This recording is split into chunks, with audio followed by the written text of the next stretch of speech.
Today on the podcast, we're going to jump back in time to the late 1940s and 1950s when the Disney studio moved from animation into live-action features. For decades, Disney had developed its animated features through collaborative story meetings. The story meetings, which were often led by Walt himself, were typically arranged around a table where people offered their ideas on how to better develop a sequence to heighten a story's emotion or humor. Developing gags was also a significant part of most story meetings. These ideas were then arranged as drawings, typically with captions or with dialogue written out and placed on a pushpin board like panels in a comic book. The traditions of live action, however, were different than those that Walt had used at his studio. The process of live-action production relied on written scripts, complete with scene headings, camera direction, action cues, and instructions for how dialogue should be delivered. This was simply not a strong part of Disney's story development process. Moreover, the live-action projects that interested Walt, at least at first, were targeted at a slightly different audience than his animated features. Because of this, Walt understood that he needed to hire a screenwriter familiar with live-action production as he moved toward his own live-action projects. That person's name was Larry Watkin, who in the late 1940s was working for Columbia Pictures and Sam Goldwyn. We've talked about Watkin on this podcast once before, around 7 years ago.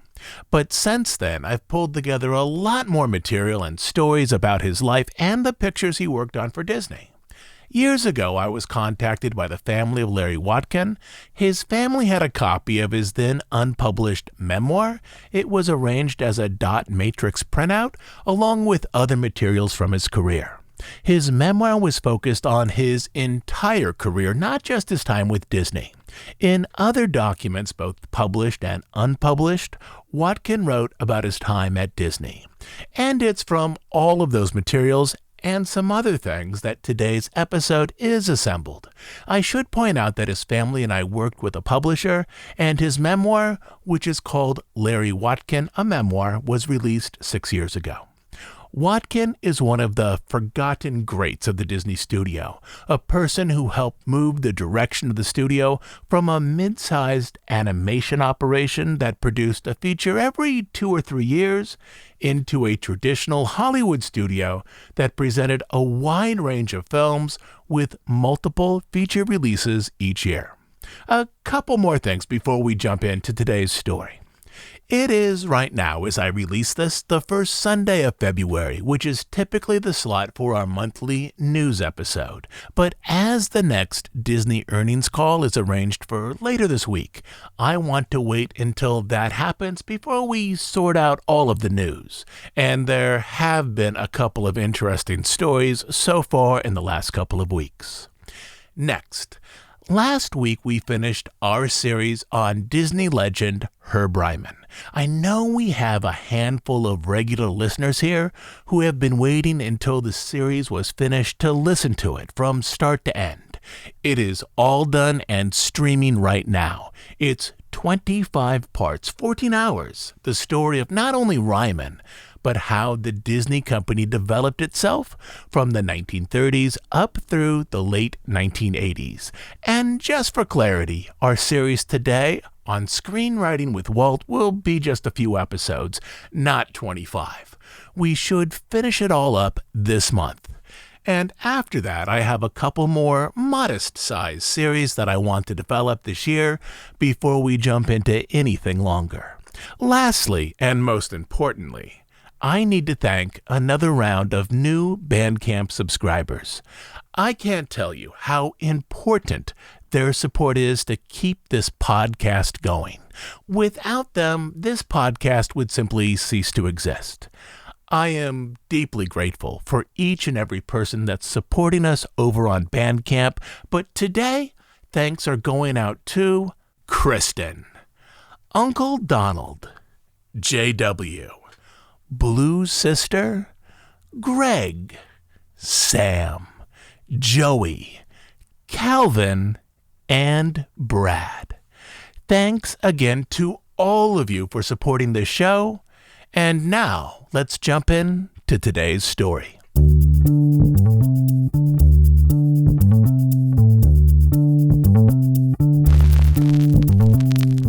Larry Watkin is perhaps best remembered as a longtime screenwriter who penned scripts for many classic Disney films, such as Treasure Island, the story of Robin Hood and his merry men, The Great Locomotive Chase, and Darby O'Gill and the Little People. Darby O'Gill, in my opinion, is one of the three key live-action films produced by Disney during Walt's lifetime, with Mary Poppins and 20,000 Leagues Under the Sea being the other two. But long before Larry Watkin came to Hollywood, before he worked for Sam Goldwyn and later Walt Disney, he had a career as a college English professor and a literary novelist.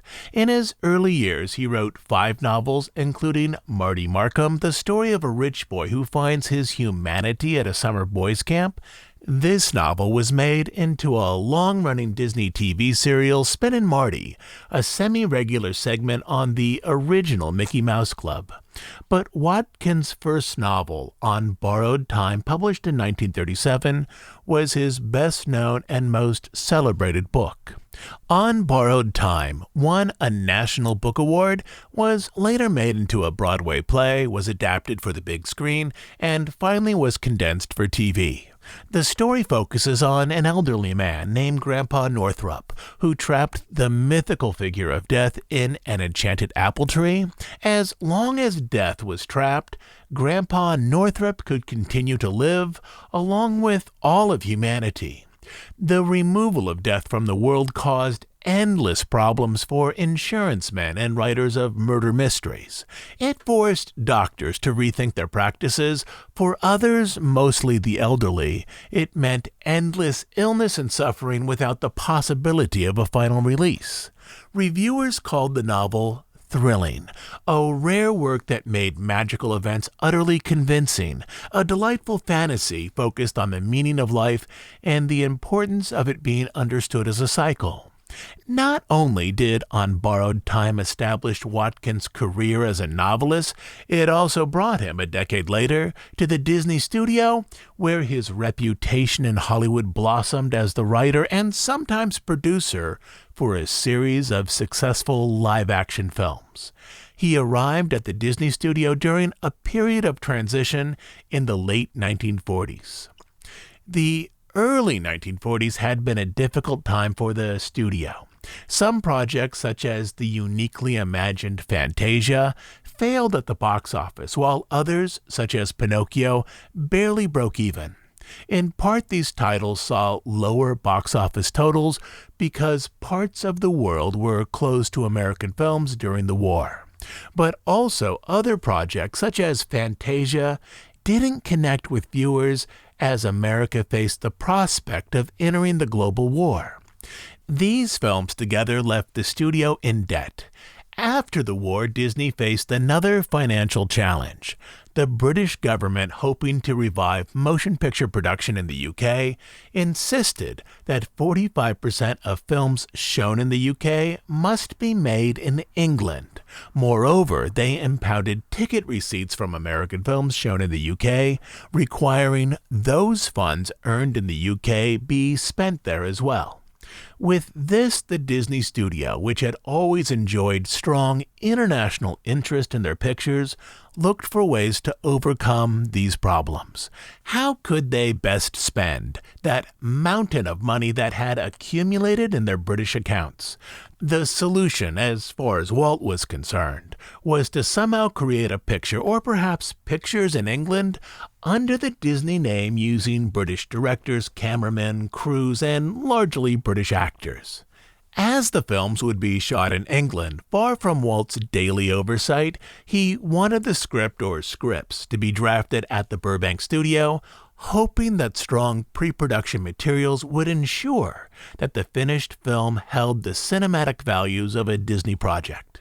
In 1947, after seeing a live presentation of On Borrowed Time at a local theater, Walt asked an assistant to contact the author about a possible assignment at the Disney studio.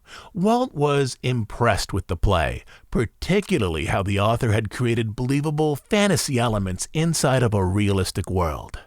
Walt was clear that he wanted his staff to contact the author of the book, whose imagination had originally dreamed up the story about the mythical creature of death, and not the person who had adapted the story for the stage.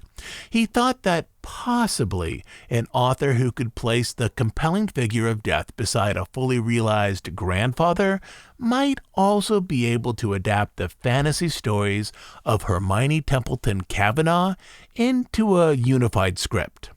These stories, collected largely in the book Darby O'Gill and the Good People, presented a series of humorous tales about Irish fairies, creatures like leprechauns who were playful, spiteful, vengeful, and who had recently captured a human inside their underground city. When Watkin arrived at the Disney studio, Walt explained that the film would be a mix of live action and animation, specifically with the fairies being animated. Watkin, a little stymied by his previous attempts as a screenwriter, accepted the offer. He would receive an impressive salary of $500 a week, his own secretary, and a plush office on the third floor of the animation building. The third floor was the planning center of the Disney studio, the location for directors, key artists, and of course, Walt himself. "I liked Walt Disney immediately," Watkins said, "and felt that I had known him for years. He told me they had been looking for a writer of fantasy for live action." For weeks, he struggled with the Cavanaugh stories. These stories, as Watkin recalled, had no basic plot. There was no real conflict.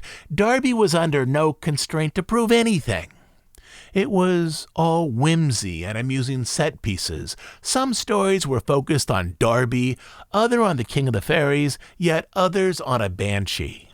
To make a unified movie, Watkin would need to take elements from the book and arrange them around a single plot. A movie typically was the story of one set of characters who worked to overcome one problem or a challenge. The book was a series of isolated adventures. Beyond necessary plot changes, Walt had specific ideas as to how the fairies should appear on screen. "Irish fairies can be any size a writer wishes to make them," Watkin said. "In true Irish folklore, they were supposed to be a tall, fair, blue-eyed people." Walt, however, wanted them to be little, either like leprechauns or actual leprechauns, as these were the most recognizable variety of Irish folk fairies. Watkin produced a first screen treatment and then a second. He didn't think much about either effort, but Walt saw the strength of his work even if it was raw. Though Watkin had previously worked for other studios, he had been kept in the writer's wings. Walt thought that Watkin's work might improve if he was better exposed to the process of making a film at the Disney studio. He invited Watkin out to see a movie being shot, a movie that blended live action with sections of animation called So Dear to My Heart, the story of a boy who raises a lamb that was rejected by his mother. Walt encouraged me to watch whatever was being shot, to visit the looping sessions, to see the cutters working on their various moviolas, to trim the excess fat from the rough-cut movies, to watch the dailies that were being shot. He believed a writer should be steeped in motion picture lore. He wasn't training me to be a director or producer, just a better informed writer. Watkin was particularly interested in how the film, through editing, was assembled into a visual story designed to best involve an audience. Walt was more fun than other producers, Watkins said, more approachable and more personable. He was a gentleman. Writers weren't ordered off the set at Disney's. They were invited on. They might learn something. Through these sessions, Walt came to understand that Watkin, who specialized in language, might be able to help the studio in other ways beyond basic script writing, as most of his staff were deeply visual people. one of his first assignments outside of those fairy stories was to provide language for last-minute overdub narration added into So Dear to My Heart, lines designed to more quickly situate the audience into the story. Walt liked what I contributed to So Dear, Watkin said, and set out to further my education about moving pictures. Watkin was given access to production areas as though he were an executive, freely moving through the studio until he understood how a Disney film was truly created. It was clear that Walt liked Watkin, but this early admiration worked both ways. In Watkin, Walt saw a young man, one touched with literary sensibilities, who might blossom into a successful screenwriter, something that the studio needed, especially as it was expanding into live action, both at the Burbank studio and possibly overseas. But Watkin, Walt believed, needed a stronger connection to the Darby O'Gill material to write a successful script. This idea of a personal connection to a place was a relatively new strategy at the Disney studio, one born out of the shift to live action. A few years earlier, when developing The Song of the South, Walt had sent Mary Blair, a visual concept artist, to Georgia for months to develop sketches and watercolors that more firmly tied the Disney efforts to the place where that story was set. A few years before that, Walt had traveled with a handful of Disney artists to Central and South America to develop visual material for a series of animated features and cartoons set in, among other locations, Brazil, Argentina, and Mexico. Now he believed that a similar research trip might help Larry Watkin develop narrative material for the film about the Irish fairies. One summer afternoon, Walt entered Watkin's office and asked if he would like to take an extended research trip to South Ireland to get a better feel for the stories of the little people. If so, he should leave as soon as possible. And take Miss Watkin along, he offered. The trip would include first-class passage on a transatlantic ship, something that looked to Watkin like a Disney-funded work trip, with elements that also doubled as an overseas vacation. In Ireland, Watkin explored materials about Irish folk tales and myths at Trinity College and other archives in Dublin before moving on to County Kerry, the Old Country, which also served as the setting for the Darby O'Gill stories. In the United States, the trip would take the average motorist half a day, Watkin wrote, and he'd find similar people and similar living conditions all the way. Not in Ireland. Dialects change with amazing rapidity. In a 200-mile trip in Ireland, you may leave the sophistication of Dublin, where the level of culture equals that in New York, Paris, London, yet where sheep may stall the traffic, travel through horsey country. That's a replica of Lexington, Kentucky. View the rich grazing dairyland of Pennsylvania, see patchwork fields as in southern England, with plum pudding mountains cultivated all the way to the top, swear, and an hour later, that you're in New Zealand. It had never occurred to me that modes of living could be centuries apart every 50 miles.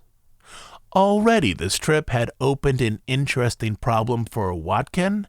Which version of Ireland would he present in his film, as there were many versions of authentic Irish culture all around him? In County Kerry, a local historian named Tag Murphy guided him through the country. Murphy had worked as a folklore consultant for other production crews, including for the BBC. He had even spent time with Walt Disney the previous year when Walt had visited Ireland. But at the moment, he wasn't too interested in being placed into this role of folklore tour guide again. He had done a fair bit of that in recent months. He believed that overseas companies were mining Irish culture to turn it into products or stories that would make money elsewhere. Offhandedly, he referred to Larry as the Yank Watkin. His time with Watkin and his wife Dot started out a bit stiff, but he saw that Watkin wasn't like some of the others who had visited him. Watkin, Murphy said, seemed to be a very friendly person. I never saw anyone who was so impressed by this area as he was. Moreover, Watkin seemed to have a genuine interest in understanding the culture of Ireland and the people who lived there. During the days that followed, Murphy warmed up to him and, despite his earlier reservations, offered up stories so that the flavors of Ireland might rise up into Watkin's script. Watkin learned about the Pookas, who were shape-shifter goblins who often took the form of dogs, and the Costa Bauer, that silent coach of death. One afternoon, while the two men were passing through the country, they came across some stones arranged atop a hill. Murphy's eyes took on a darkness, his face wrinkled in a way that made him appear a little more serious. "This is where my grandfather first saw the banshee," he said. Then he described the scene in detail. Out of the mist, Grandfather had seen her come noiselessly, dressed in a saffron robe, very soiled, with a white linen hood over her wrinkled hare's face. For a moment she gazed coldly, then turned and faced into the mist, nor did she move her feet. Murphy nodded his head, gazing off at the hills around them. Again, he continued, in 98, another black year. A farmer had seen her, the same old hood shading her glassy eyes, and her whole being shrouded in a light the color of blood. She was sitting on that very same rock where you're seated now. Murphy could see that Watkin didn't believe him, that he was beyond the realm of the banshee stories, spirits whose screams were omens of death. So he added, "I wouldn't want to be crossing a graveyard at 12 o'clock at night, would you now?" Watkin was interested in the stories, largely as a representation of Irish culture, but he only smiled, happy to hear the lore that had been passed down through Murphy's family. A few weeks later, 100 miles from the hill where the banshee lived, Watkin drove through the countryside with an elderly judge who pointed out grass mounds where the fairies were rumored to live underground. "We witnessed Crochma," Watkin recalled, "hills of the fairies whose subterranean passages were used by nationals as hiding places during the bitter days of 1916 and 1921. It was another story about the invisible world of magical folk, creatures no one could now see. But these stories were related to him with the fervency of religion, stories that required faith to fully understand. Along with the details that would shape his script, there was one other truth that Watkin took away from these experiences. Those who held these stories dear were elderly people whose lives began in the previous century, long before electricity and automobiles. They were passed on from parents to children as oral tales. But in this modern world of TV and film, it would take a new type of writer to make them breathe again, Watkin said. Watkin sensed that these tales, in a modern world, could only be brought to life again by the pens of talented writers. And then he wondered if he might be one such writer to make these stories live again for a younger audience, a writer who needed to not only craft a unified story out of a fragmented book, but also understand Irish culture so he could present it with authenticity in a film. By the end of the trip, Watkin had a deeper vision for the Darby O'Gill project. He'd met many people with whom he would correspond with for the rest of his life. He also sensed for the first time that he might actually play a role in passing these stories on to a new generation and to people who lived far from Ireland. It seemed a noble goal to be one of those people who helped guide an old culture forward. But not long after he returned to California, the Darby O'Gill project was shelved, at least for a few years, as a unified script with a unified story was simply not coming together. This pattern of picking up a story, developing it, and then putting it aside until artists could see it from a new perspective was a familiar process at Disney. Peter Pan, for example, had started in story development in the late 1930s, but only now was being prepared for production in the 1950s. From a certain perspective, this process, though also financially motivated, allowed a story to gain unusual depth as artists marinated in a tale's thematic materials over many years. Instead of Darby O'Gill, Walt now directed Watkin to other projects. In 1947 and 1948, Watkin briefly engaged Alice in Wonderland. Like the Kavanagh stories about the Irish fairies, the Alice material was essentially a series of isolated episodes about Alice's experiences in Wonderland. This, too, was a story that Disney had first started to develop in the 1930s. Watkin's job, as before, was to find a way to both preserve the flavors of the original text, yet arrive at a linear arc to connect the tales into a unified story. "I'm adapting a screenplay for the Lewis Carroll story," he told one Canadian reporter. "Our job is to work out a storyline that will give Alice's dreams a logical continuity and still keep the depth and humor of the original classic. And Alice isn't the easiest child in the world to portray." But once again, Watkin was moved on to a new project, leaving Alice to visual story artists. This new project, however, would establish Watkin's name at the studio. In 1948, Walt again approached the problem of impounded British theater receipts with his gaze now settled on a live-action adaptation of Treasure Island. In ways, Treasure Island better fit the Disney model to create a feature presentation of a well-known children's story, much in the fashion of Snow White, Cinderella, or Pinocchio. The name Treasure Island would also ensure immediate audience recognition due to the popularity of the classic Robert Louis Stevenson novel. To minimize Disney's financial exposure in live-action production, which was still a new form for the studio, Walt entered into a deal with its distributor RKO, who also had impounded funds in England that needed to be spent, to share both the costs and the profits for a British production of a Walt Disney feature. Bill Anderson, a longtime Disney producer, recalled that it was a 50-50 split between Disney and RKO on costs and profits. One afternoon, Walt came into Watkin's office and laid out his plans to adapt Treasure Island. As with previous projects, Watkin saw his job was to unify a literary property in such a way that it would fit the narrative space of a Hollywood film. In the days that followed, he worked the Stevenson material into a treatment that he believed would flow well on screen. When he showed it to his boss, however, Walt said that Watkin had misunderstood the assignment. "Treasure Island is a classic," Walt complained. "You can't change a classic that much."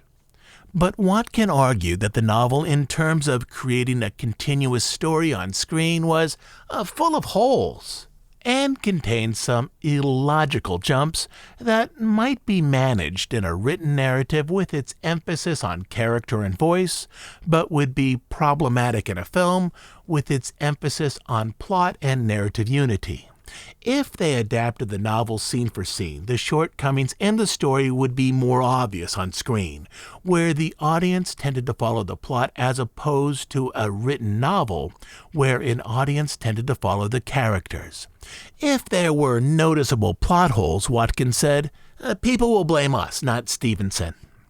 To demonstrate the problems with the Stevenson plot as a film property, Watkin returned to his office and created a chart.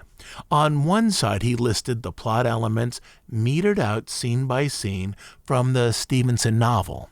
On the other, he listed the ways that his proposed script would correct them. For example, Watkin said, "I related that the captain, who should have known better, stupidly goes ashore, leaving his ship under insufficient guard." Walt looked over Watkin's chart. Then he reread the Stevenson novel, noticing the differences. After considering the matter with a begrudging note of apology in his voice, he said, "We'll do it your way." In the months that followed, Watkin revised the script with direction from Walt. The script humanized the novel's villain, Long John Silver. "Walt never liked straight heavies," explained Disney producer Bill Anderson. "He felt heavies had greater audience identification if there was also a good side to the heavy." In the film, Long John Silver's humanity was best shown in the protectiveness he felt toward Jim Hawkins, a boy that he and the other pirates had essentially kidnapped. As the script moved through various drafts, Walt explained that he wanted to bring in Perce Pierce as producer to oversee development. Pierce was a Disney artist whose career at the studio extended back to Snow White. "But stick to what you showed me," Walt added. "When you have the screenplay, let me read it." In this, Walt was indicating that even though Treasure Island now had a producer, a person who, at another studio, would oversee all aspects of production, Walt still wanted to work directly with Watkin on the script, without Pierce as an intermediary. These early discussions on Treasure Island moved Watkin into a central role at the studio. In that, Walt saw Watkin could be trusted to create a script that would read well on screen, and also that he would help protect the studio's image as it began a feature production overseas. In this, Watkin understood how production would work. Walt's control of the picture would be expressed through the script, which he revised with Watkin in Burbank before production started overseas. The producer would be a longtime Disney employee, someone whom Walt trusted. The director would be talented but relatively inexperienced. For a typical project, Watkin explained, "We would start out talking about John Ford as a possible director, but end up with an unknown. I don't think Walt wanted it to be called John Ford's picture, but Walt Disney's picture." In the 1950s, over and over, the directors that Walt picked ensured the project would be primarily identified as a Disney film. The film was to be shot in England, using a largely British cast, with the notable exception of the child lead Bobby Driscoll, a boy from Iowa who had been featured in So Dear to My Heart. As mentioned, the film was produced by Perce Pierce, who had previously worked on animated features and as an associate producer on Disney films that mixed live action with animation, such as Song of the South. The director, Byron Haskin, had directed a few films for Hollywood studios, but nothing that became a breakout hit. After the script was finished, Walt allowed Pierce and Haskin to call the shot while the story was filmed in England. Walt did fly out with his family as a working vacation to visit the set, but as Watkin recalled, he visited the set only one day, as he had heard production was going well. The one day he was there, the production team was shooting a scene where Long John Silver, played by Bob Newton, was moving through the island. Newton was a fabulous character actor, ideal for the role of the lead pirate, but the stress of the role had taken a toll on him. With Walt on set, Watkin and Pierce noticed that Newton smelled of booze. His gestures were a little too broad, his voice not quite right. They explained to Walt that Newton had the flu. Walt looked at them, one eyebrow raised. "Yes, I know," he said, "he's drunk." But Walt didn't make an issue out of it. Instead, he allowed Perce Pierce and Byron Haskin to handle it, as he heard that production still was moving along just fine. I'll be back next week with a new episode. As you know, we're an ad-free, listener-supported podcast. We do just two things: deep dives on stories related to the history of the Disney studio and the parks, and news and analysis of current events as they relate to the Disney company. We are funded entirely by listener contributions. On Bandcamp, you'll find over 200 episodes that are not available on iTunes, But the best reason to join us on Bandcamp is to support the work we do here and to make sure that this podcast continues to exist. You can become a monthly supporter at dhipodcast.bandcamp.com. I'll also leave a link down in the show notes. So, until next Sunday, this is Todd James Pierce.